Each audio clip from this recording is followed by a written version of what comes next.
Assalamualaikum warahmatullahi wabarakatuh. Perkenalkan, nama saya Afif Lukman.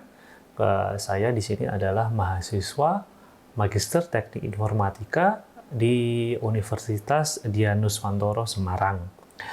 Pada kesempatan kali ini, saya akan menjelaskan atau menerangkan tentang tugas dari mata kuliah pengambilan informasi yang kebetulan diampu oleh dari Bapak Farid, yang mana nanti akan menjelaskan beberapa coding atau kode yang telah diberikan, kemudian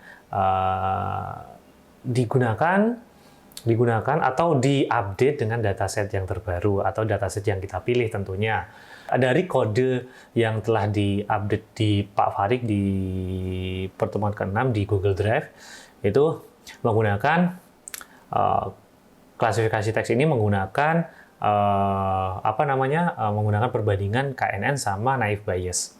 Maka dari itu, dari pipeline-nya, kemudian filter extraction dan juga klasifikasi fungsinya kita menggunakan naive Bayes dan juga ini naive Bayes dan juga KNN dengan menggunakan network classifier dan juga multinomial NP.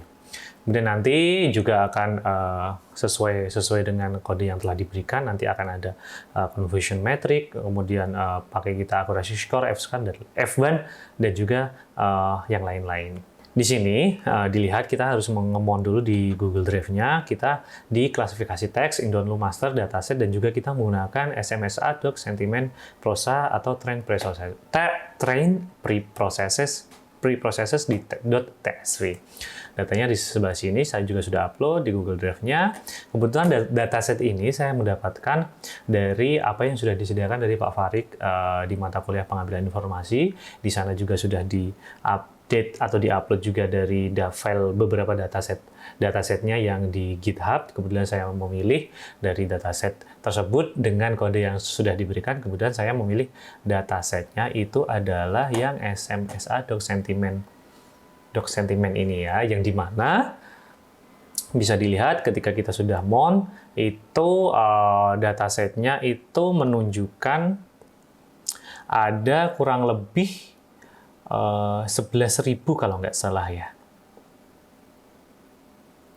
Kurang lebih ada ribuan kalimat review dan juga tentunya ada labelnya juga, di mana labelnya itu tadi ada positif, negatif, dan juga netral. Tetapi di sini permasalahannya adalah datasetnya itu timpang, di mana dataset yang berlabel positif itu ada 6.416, kemudian kalau yang negatif itu ada sekitar 3.436, kemudian yang netral itu ada 1.148. Jadi dari mana daripada mungkin ada ketimpangan dan juga nilai-nilainya yang kurang terlalu timpang, maka dari itu pada step berikutnya di penentuan kelasnya saya mencoba untuk mengambil samplingnya di 300 di masing-masing data. Di positif itu 300, kemudian di negatifnya juga 300, kemudian di netralnya juga 300 agar seimbang pada dataset masing-masing di kelas. Negatif, netral, dan juga positif tentunya. Oke, baik. Selanjutnya adalah kita ke step berikutnya setelah kita tadi ngeload dataset dan juga membuat sampling atau mengambil dataset dari masing-masing kelas itu 300. Kita lanjut ke confusion metric ya, teman-teman semuanya. Di sini ada extrain, test, train, dan lain sebagainya. Di sini test size itu 0,3, kita menggunakan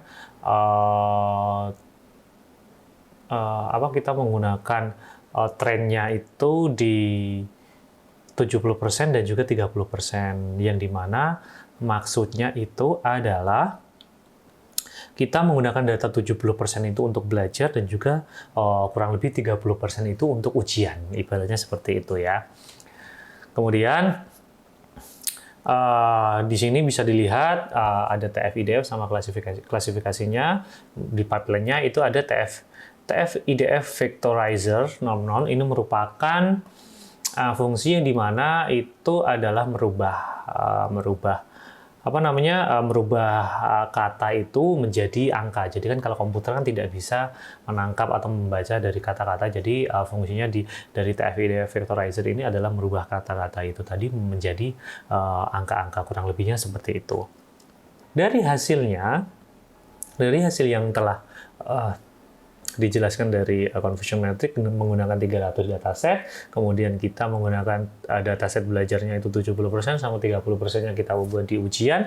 Hasilnya, untuk label negatif itu terdeteksi negatif atau terdeteksi benar itu ada 74. Kemudian dari 90 ya, dari 90 itu kan, dari 90 dataset yang, dari 90 kan berarti berapa ya, 30% itu 90. Jadi data ujinya dari 90 dataset itu yang terdeteksi negatif itu ada 74, terdeteksi netral 5, terdeteksi positif 11, atau gagalnya ada 16 dataset yang dibagi menjadi netral 5 dan juga positif 11.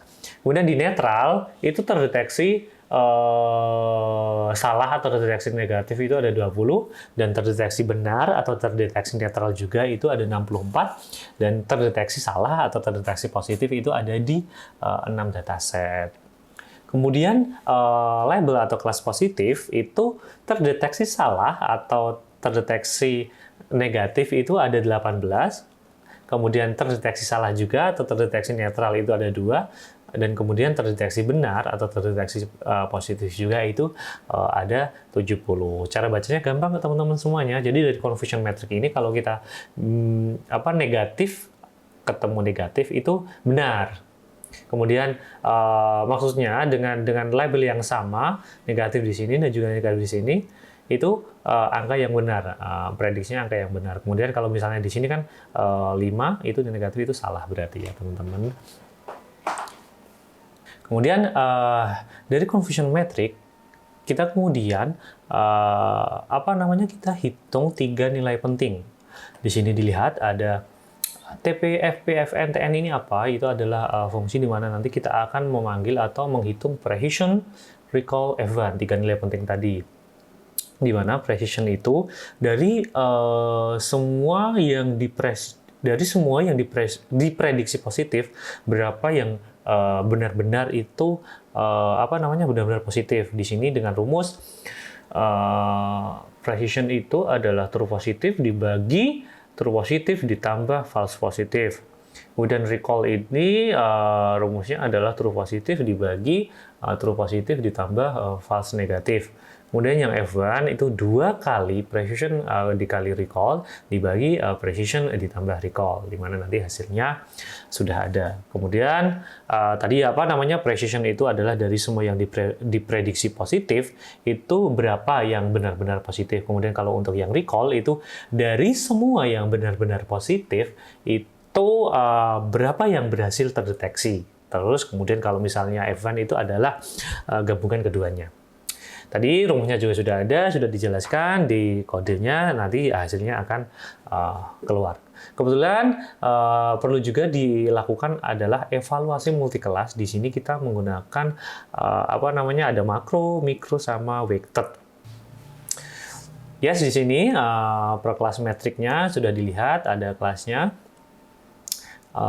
negatif. Untuk kelas negatif, di precision-nya itu ada di 0,661, recall-nya di 0,822, sama event score-nya itu ada 0,733.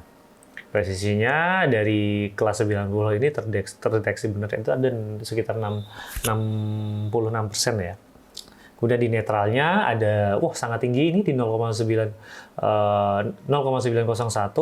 recall-nya di 0,711, sama di F-nya ada 0,795. Di positifnya juga hasilnya ada 0,805, di mana lebih tinggi daripada negatifnya, kelas negatif tadi.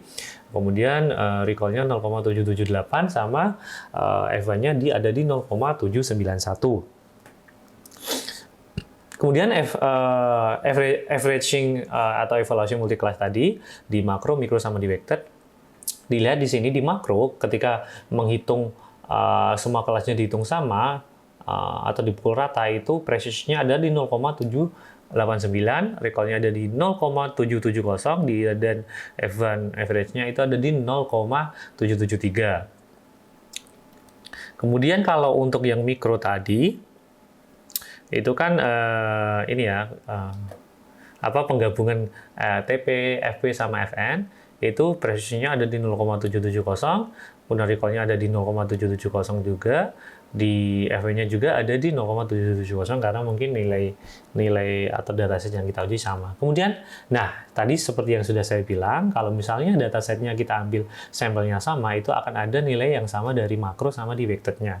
Di sini ada presisinya persis 0,789, recall-nya ada di 0,770, dan juga di FW-nya ada 0,773 dengan akurasi dengan akurasi di angka 0,770 dari perhitungan metrik dari nolnya yang telah kita hitung dari dataset yang sudah kita pilah atau kita pilih dengan masing-masing dataset 300 dengan 70% data training dan 30% data uji, seperti itu. Oke, selanjutnya adalah kita mencoba atau mengevaluasi pipeline lengkap menggunakan KNN versus naive Bayes ini atau dengan cara cross validation. Jadi nanti kita bandingkan nih nilai yang paling tinggi itu pakai KNN atau naive Bayes. Di sini tadi TF-IDF, filterizer, kemudian Neckber classifier yang sudah dipanggil di atas, kita pakai kelasnya Neckber-nya 5, kemudian Neckbase-nya juga sama, dari filterizer ke multinomial. Kemudian scoringnya nanti akan hasilnya ada akurasi, F1 makro, mikro, vector, prediction makro, recall makro. Kemudian cross validasinya ini menggunakan stratified scaffold. Ini rumusnya seperti ini. Kemudian nanti akan hasilnya keluar hasilnya seperti ini, teman-teman semuanya. Jadi dari hasil yang kita uji tadi untuk KNN menggunakan K5 itu akurasinya ada di 0,716, F1 makronya ada di 0,713, vektornya ada 0,713, 0,70 sama 0,716. Kemudian kalau kita menggunakan naive Bayes juga, itu akurasinya 0,761. Kemudian 0,759, 0,759, dan juga 0,755, dan recall max-nya itu ada di 0,761. Jadi, untuk perbandingan metode dari KNN dan naive Bayes, kita metode klasifikasinya ini yang paling tinggi nilainya, akurasinya ada di teman-teman? Ada di naive Bayes ini, cross validation fivefold ini ya. Oke, untuk langkah yang terakhir atau kode yang terakhir adalah evaluasi lanjutan menggunakan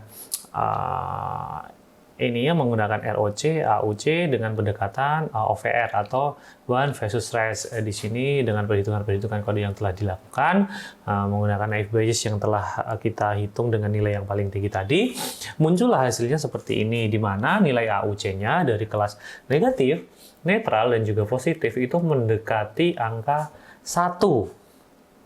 Mendekati angka sempurna atau mendekati angka 1 dengan nilai negatif AUC-nya itu di 0,998, netralnya di 0,998 sama juga, dan juga untuk positifnya agak sedikit turun di 0,997. Artinya apa? Artinya model evaluasi lanjutan ini ROC dan AUC ini adalah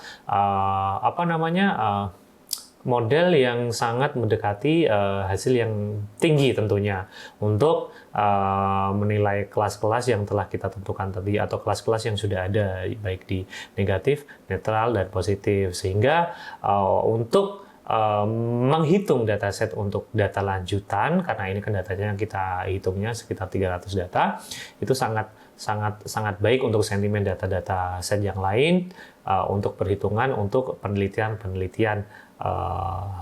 untuk dataset yang lebih besar tentunya. Terima kasih. Tentunya saya sampaikan, mohon maaf kalau misalnya ada kesalahan kata ataupun kesalahan penjelasan dari saya. Mungkin terima kasih. Akhirul kalam, wassalamualaikum warahmatullahi wabarakatuh.